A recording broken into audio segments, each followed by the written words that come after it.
네,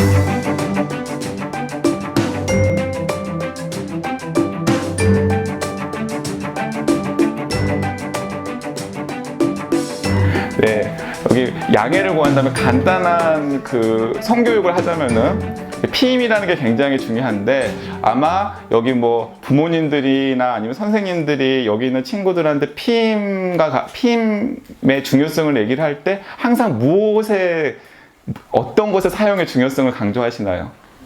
콘돔의 사용의 중요성을 강조를 하시죠. 그렇죠. 콘돔이라는 걸 사용하셔야 될 거예요, 언젠가는. 그런데 여기서 이제 저희가 이제 한 가지 좀 의문이 듭니다. 왜 의문이 드냐면은, 콘돔은 19세기 말부터, 심지어는 18세기부터 사용되었던 굉장히 올드한 기술입니다. 네. 그리고 지금과 같은 플라스틱, 라텍스, 지금과 같은 형식의 콘돔이 굉장히 널리 사용된 것도 1930년대예요.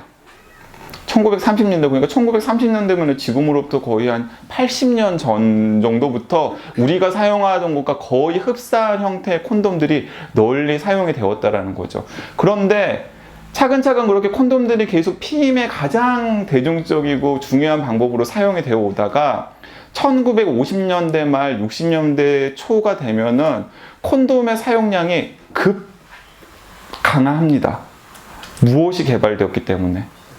네, 먹는 피임약이 개발되었기 때문에, 과학기술의 발전으로 먹는 피임약이 개발되었기 때문에 사람들이 더 이상 콘돔을 사용할 필요성을 느끼지 못했던 거죠. 그래서 멀리는 18세기부터 사용이 되었고, 그리고 우리가 지금 쓰는 것과 거의 흡사한 형태의 콘돔은 1930년대부터 사용이 되었음에도 불구하고 이 과학기술의 발달로 먹는 피임약이 개발이 되면서 1950년대 후반에서 60년대가 넘어서면 콘돔의 소비량이 급강하고 실제로 그때 많은 콘돔 회사들이 망해요. 그런데 지금 우리는 여전히 가장 중요한 피임의 방법으로 콘돔의 역할을 강조를 하고, 그때 망할 뻔했던 많은 콘돔 회사들이 지금도 승승장구하고 있고, 콘돔의 소비량은 어느 순간부터 늘기 시작해서 더 이상 줄어들지 않고 계속 늘어나는 추세입니다. 왜 그럴까요? 셋을 만들지 않기 위해서. 셋을 만들지 않기 위해서.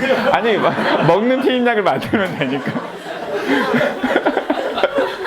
네, 이유는 뭐냐면 성병의 공포 때문입니다. 1970년대, 1980년대가 되면서 원인을 알 수 없는 성병이 돌기 시작해요. 여러분들 잘 아시는 무슨 병이죠? 예, 흔히 후천성 면역 결핍증, 에이즈라고 하는 병이 미국을 중심으로 해서 급속하게 퍼지고, 실제 그 위험보다도 사람들이 훨씬 더 많은 공포를 느끼게 되죠. 그래서 먹는 피임약이 있긴 있어서, 먹는 피임약은 피임은 할 수 있지만 무엇을 막을 수 없나요? 성병의 감염은 막을 수가 없잖아요.